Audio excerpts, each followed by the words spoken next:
দর্শন শিক্ষা পরিবারের তরফ থেকে ম্যামের তরফ থেকে প্রত্যেক বৃহস্পতিবারের মতো শেষমেশ এই বৃহস্পতিবারটা আসতে পেরেছি। তো সকলে নিশ্চয়ই ভীষণ ভালো আছো, পজিটিভ আছো, দর্শন শিক্ষা পরিবারের সঙ্গে আছো, প্রভুর সঙ্গে আছো, নিজের বিবেকের সুরে রয়েছো, আর একটু বেশি বেশি হয়তো সকলে ভালো আছো। তো আজকে শুরু করি প্রভুর মুখ নিঃসৃত বাণী মেসেঞ্জারের 9তম পর্ব আজকে বলবো, পাঠ করব। তো যেখানে শেষ করেছিলাম শেষ লাইনটা বলে আজকে থেকে আবার শুরু করছি। শেষ লাইনটা ছিল, প্রকৃতির খনি হতে মণি আহরণ করে প্রকৃতির বিরাট ধ্বনি নিয়ে তিনি এসেছেন। সুতরাং তার ভালোবাসাকে সাধারণ মানুষের ভালোবাসার সঙ্গে তুলনা করলে গর্হিত অপরাধ হবে। আচ্ছা, আমার মনে হয় এই খবরটা যারা যারা তোমরা রয়েছো দর্শন শিক্ষা পরিবারে সকলকেই এই খবরটা একটু জানানো আমার উচিত। আমাদের খুব কাছের একজন গুরু বোন তথা আমার আম্মা, জন্মসিদ্ধ মহানের বংশ পরম্পরায় মহানন্দ চক্রবর্তীর মা, তিনি আজকে দেহত্যাগ করেছেন। তো আমরা আশা করব, আমরা জানি, কতটুকু জানি জানি না, কিন্তু জানি যে তিনি প্রভুর চরণেই স্থান পেয়েছেন, এবং সেটার থেকেও বড় কথা, জন্মমৃত্যুর ছকটা কিন্তু তিনি পার করে গেছেন। আর কিন্তু তাকে নতুন করে জন্মগ্রহণ করতে হবে না, কোনো ফরমেশনেই আর তাকে আসতে হবে না। তাই সকলের উদ্দেশ্যেই বলবো, আমরা একটু মনে মনে বলি বা একটু জোরে জোরেই বলি, রাম ও নারায়ণ রাম। হ্যাঁ, যেখানটা বলছিলাম যে প্রকৃতির খনি হতে মণি আহরণ করে প্রকৃতির বিরাট ধ্বনি নিয়ে তিনি এসেছেন।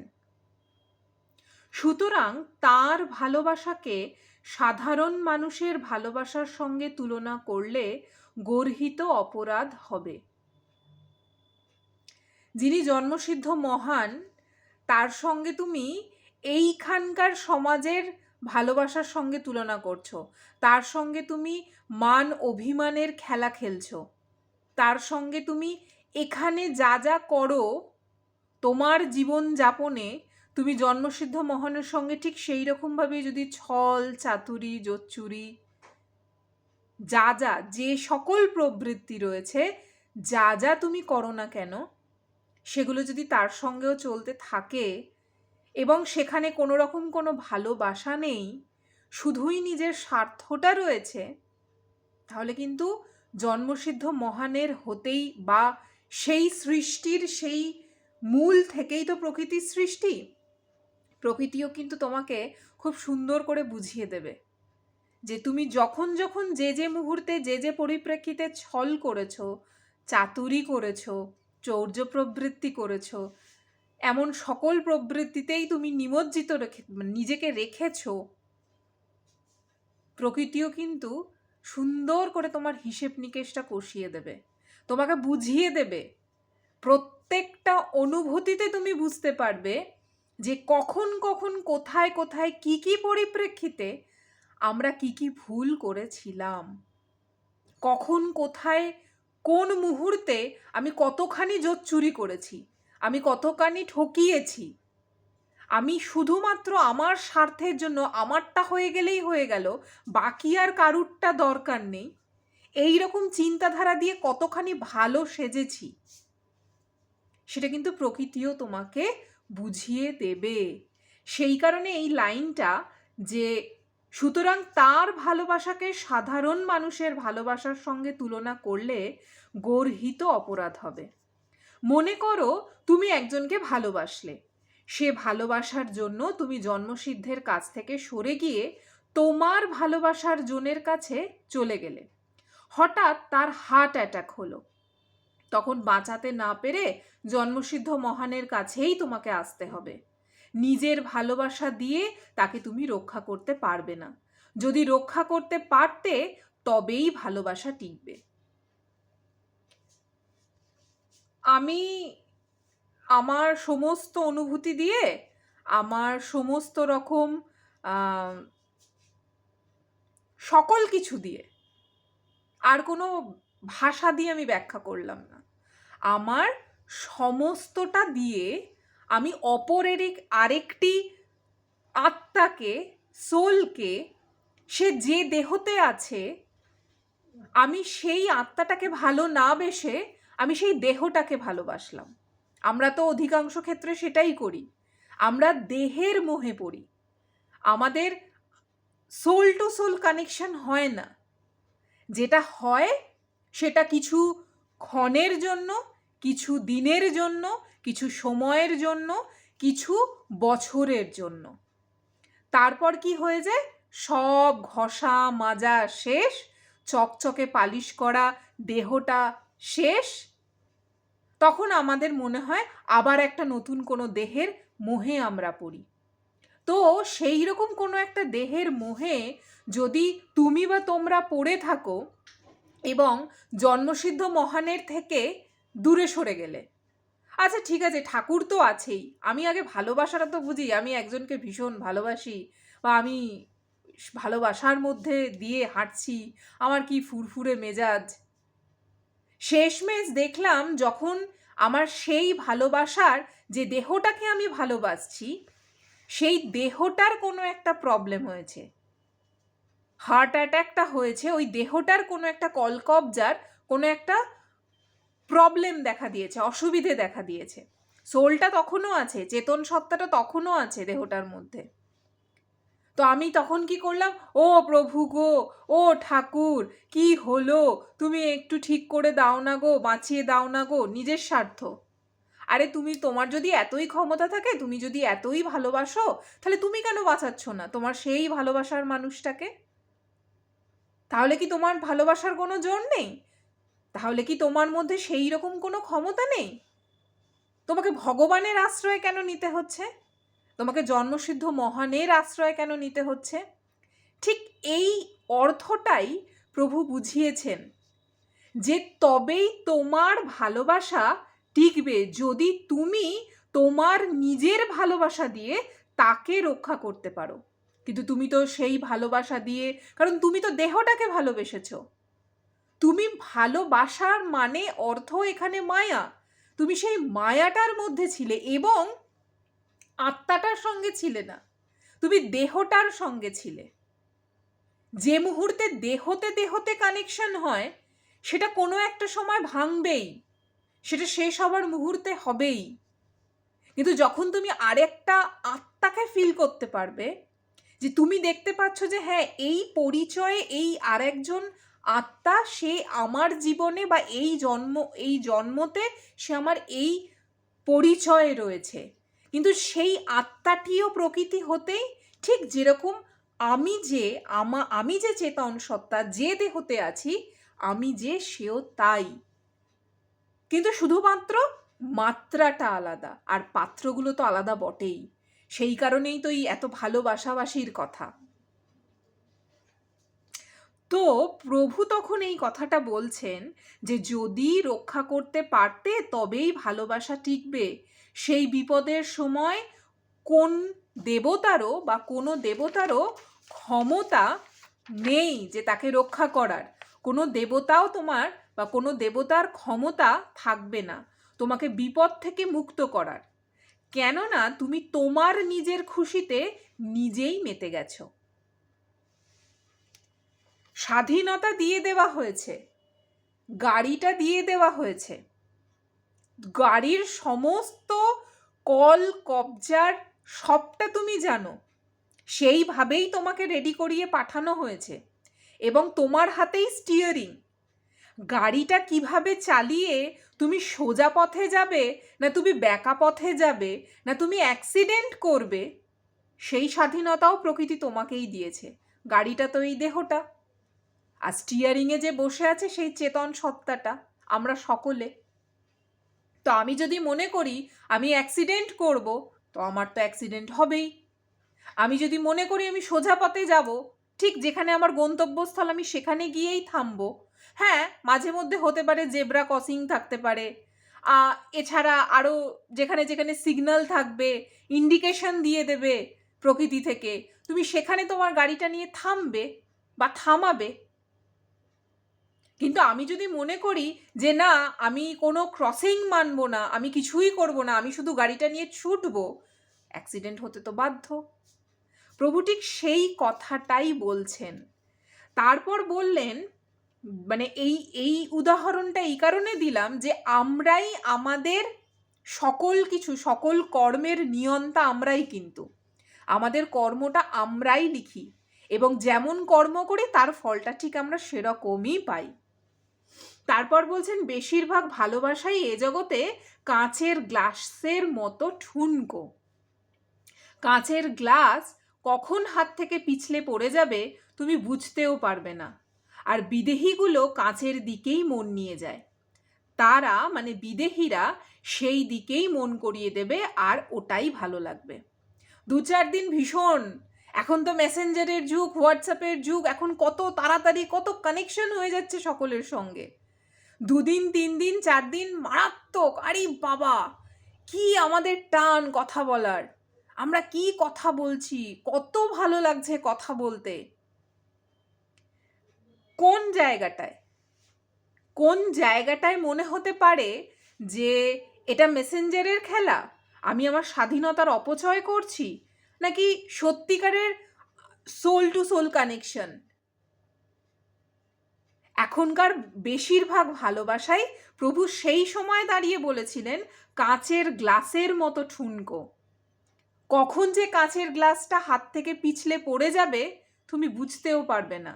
মানে কখন তোমার সেই সকল পজিটিভ এনার্জিটা বিদেহীগুলো নিয়ে বেরিয়ে যাবে, শুধুমাত্র কি না তোমার চিন্তাধারাটাকে ওই পার্টিকুলার একটা জায়গায় নিয়ে গিয়ে দাঁড় করিয়ে দিয়েছে। 3-4 দিন প্রথম ভীষণ ভালো লাগবে কথা বলতে, প্রচণ্ড মনে হবে ওফ এর থেকে ভালো আমাকে কেউ কখনো কোনো দিন বাঁচতে পারেনি, আমি এর থেকে কখনো কাউকে কোনো দিন ভালোবাসতে পারিনি। ব্যাস তারপরেই যেই আসল সত্যটা প্রকাশ নিজের অনুভূতিগুলো দিয়ে, তখন ফিল করছি আরে বাবা কি করলাম আমি, কেন হলো আমার সঙ্গেই এরকম। আমরা কিন্তু ফিল করি না যে সেই মুহূর্তটাতে কিভাবে বিদেহীরা বা মেসেঞ্জাররা আমাদের সঙ্গে কি খেলাটাই না খেলে চলে গেল। আমার পজিটিভ এনার্জিটা, আমার সেই মাত্রাটুকুনটা তারা কিভাবে নিয়ে বেরিয়ে গেল, আর আমি কি হয়ে রইলাম সে একটা ছিবড়ে আমের আঁটি, যে ওই খেয়ে ফেলার পর যেরকম একটা পরিস্থিতি হয়। কিন্তু সেটাকে কি আবার নতুন করে তুমি সেই আমেতেই আবার পরিণত করতে পারবে? মানে যেটা তোমার চলে গেল সেটাকে তো তুমি কোনোদিন ফিরিয়ে আনতে পারবে না। তোমার সেই অনুভূতি, তোমার সেই এনার্জিটাকে তো তুমি ফিরিয়ে আনতে পারবে না। আবার যদি ফিরিয়ে আনতেই হয় তোমাকে আবার নতুন থেকে শুরু করতে হবে। তাহলে কতগুলো জন্ম এরকম নতুন থেকে শুরু করব?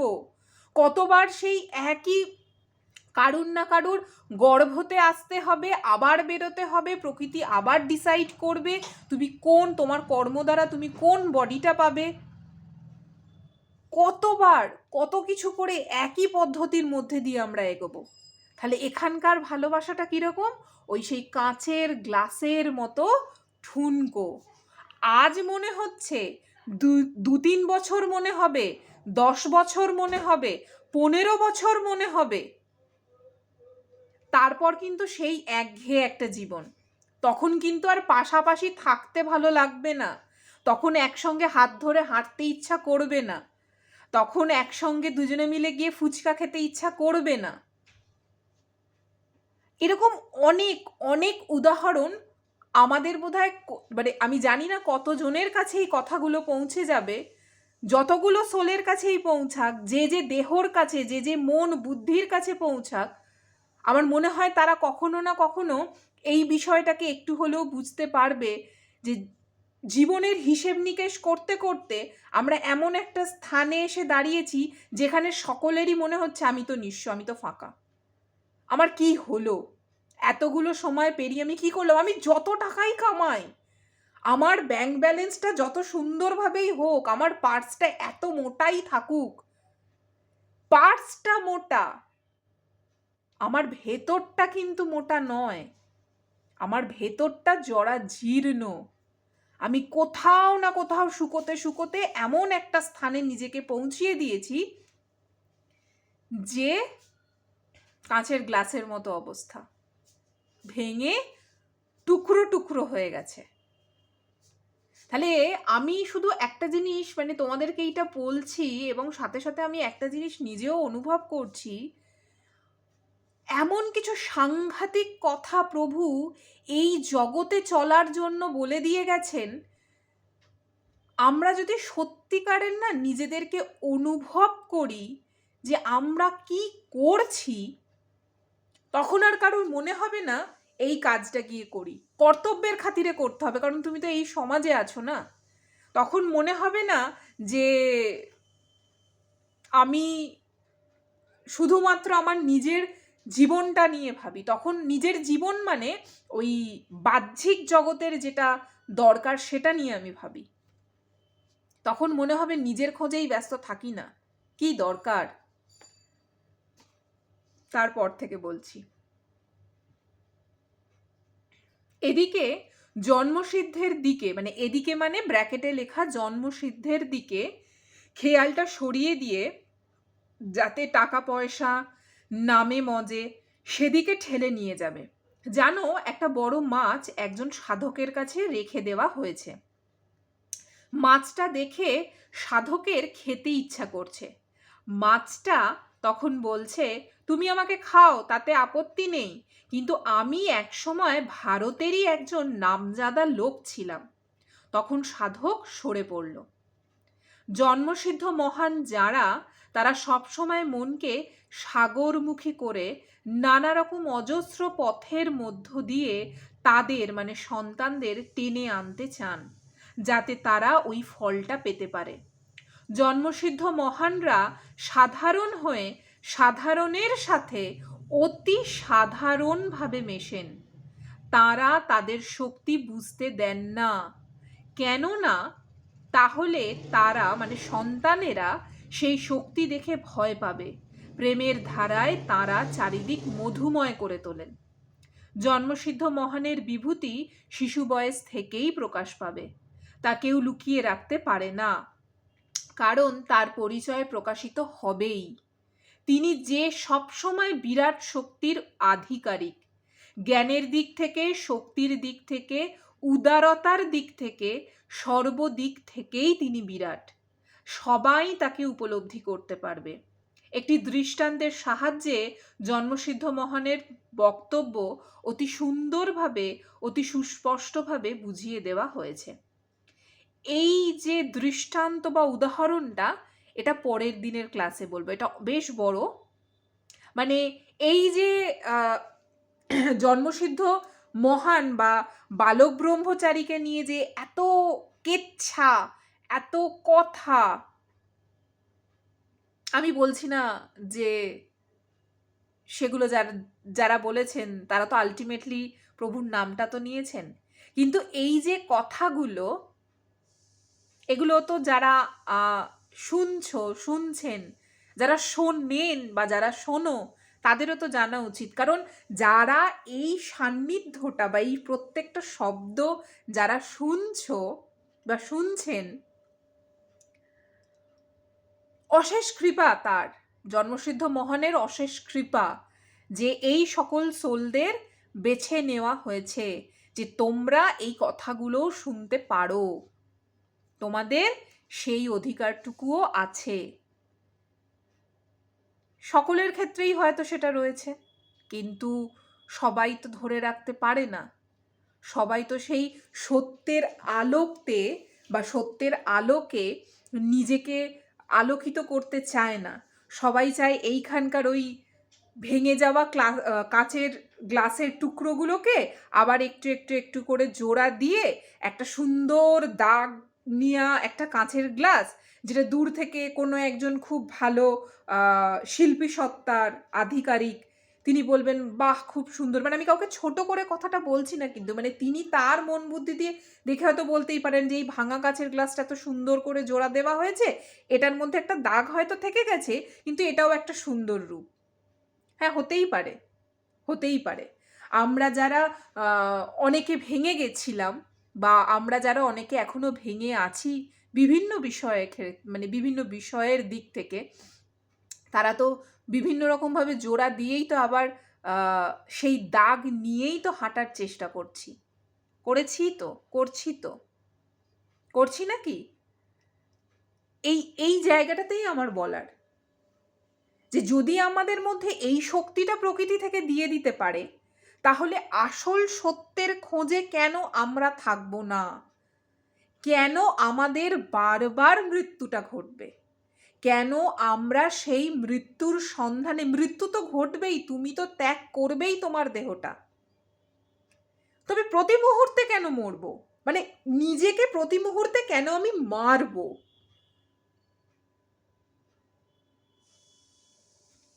কি বলবো? ভালো বাসার সাংঘাতিক কিছু ব্যাখ্যা আছে। একটা অল্প করে ব্যাখ্যা তোমাদের কোনো আর একদিন ক্লাসে বলেছিলাম। তুমি যে আবর্তে নিজেকে আবর্তিত করে রাখবে, যদি সত্যিকারের তুমি নিজের খোঁজে থাকো, তুমি ভালোবাসতে বাধ্য, মায়ায় নয়। কিন্তু তুমি সত্যিকারের ভালোবাসতে বাধ্য, এবং ভালোবাসায় মত্ত হতে তুমি বাধ্য। এবং সেটা কার ভালোবাসায়? নিজের ভালোবাসায়, নিজেকে জানার ভালোবাসায়। এই দেহটারও একটা সাংঘাতিক টান থাকবে তখন। তখন মনে হবে এই দেহটাকে পরিচর্যা করি, তো কারণ তখন তোমার কাছে এটা পুরো মন্দির হয়ে যাবে। কারণ তুমি জানবে যে আমি যতদিন এই দেহটা নিয়ে আছি ততদিনই আমার সুযোগ, ততদিনের মধ্যেই আমাকে কর্মটা করে এগিয়ে যেতে হবে। যখনই আমি দেহটা থেকে বেরিয়ে যাব, তখন কিন্তু আর কোনো রকম ওই চেতন সত্তা রূপে বা বিদেহী রূপে বা আত্মা রূপেই তখন আমি বেরিয়ে গিয়ে হয়তো দেখবো বা বলবো যে এ বাবা, এইগুলো তো আমি করতে পারলাম না, এগুলো চাইলেই নিমেষেই আমি করে ফেলতে পারতাম। কিন্তু আমাদের সেই বোধটা, আমাদের সেই জ্ঞানটা কোথাও না কোথাও পর্দা পড়ে রয়েছে ওই সকল তামসিক গুণের মধ্যে। আমি কথাটা কিভাবে বলবো, আমার মনে হয় কথাটা বলা উচিত। কারণ যখন সব রকম কথাই হচ্ছে, ফেসবুকের অনেকে পোস্টে অনেক রকমভাবেই দেখেছে। আজকেই বোধহয় পোস্টটা করেছিলাম, না গতকালকে করেছিলাম। প্রভু বলছেন, তোমাদের বীর্যপাতে যদি এতই আনন্দ হয়, সেই আনন্দটা কিছুক্ষণের জন্য। মাস্টার বিটের আনন্দটা কিছুক্ষণের জন্য। তুমি সেইটাকে যদি ধরে রাখতে পারো, তাহলে তার ভেতরের সেই অনুভূতিটা, যে তোমার কয়েক কোটি সন্তান, মানে তোমার কয়েক কোটি তুমি তোমাতেই রয়েছে, এবং তারা চারাগাছ থেকে ক্রমশ গাছে পরিণত হচ্ছে, তার কি মারাত্মক অনুভূতি, তার কি মারাত্মক আনন্দ হতে পারে? তো আমি এইভাবে কথাটা আজকে বললাম তার একটাই কারণ, যদি নিজেকে সত্যিকারের আমরা ভালোবাসি না, যদি সত্যিকারের ভালোবাসি, পারবো না করতে। আমরা পারি না। ভেতর থেকে সেই পজিটিভ এনার্জি করতে দেবে না। সাতটা চক্র তোমাকে কোথাও না কোথাও এসে জানান দেবে, বিশুদ্ধতে এসে জানান দেবে। ঠিক আছে? মণিপুর অনাহত বিশুদ্ধ, মানে অনাহতে হৃদ যন্ত্রে, মানে আমাদের কি বলি, বক্ষস্থলে, গলায় আর আজ্ঞা চক্রে জানান দিতে বাধ্য, দেবেই। তো ভাবার বিষয় যে আমি কি করছি নিজেকে নিয়ে, কতখানি নিজেকে নিয়ে খেলা করছি। আজকে এইটুকুই। নেক্সট ভিডিওতে আবার দেখা হচ্ছে। সকলে ভীষণ ভালো থাকো, পজিটিভ থাকো, নিজেকে খোঁজার মধ্যে থাকো, দর্শন শিক্ষা পরিবারের সঙ্গে থাকো, প্রভুর সঙ্গে থাকো, প্রকৃতির সঙ্গে থাকো, নিজের বিবেকের সুরের সঙ্গে থাকো। আর সকলে বলো রাম নারায়ণ রাম, রাম নারায়ণ রাম, রাম নারায়ণ রাম। নেক্সট ভিডিওতে দেখা হচ্ছে তোমাদের সঙ্গে। আজকের মতো টাটা।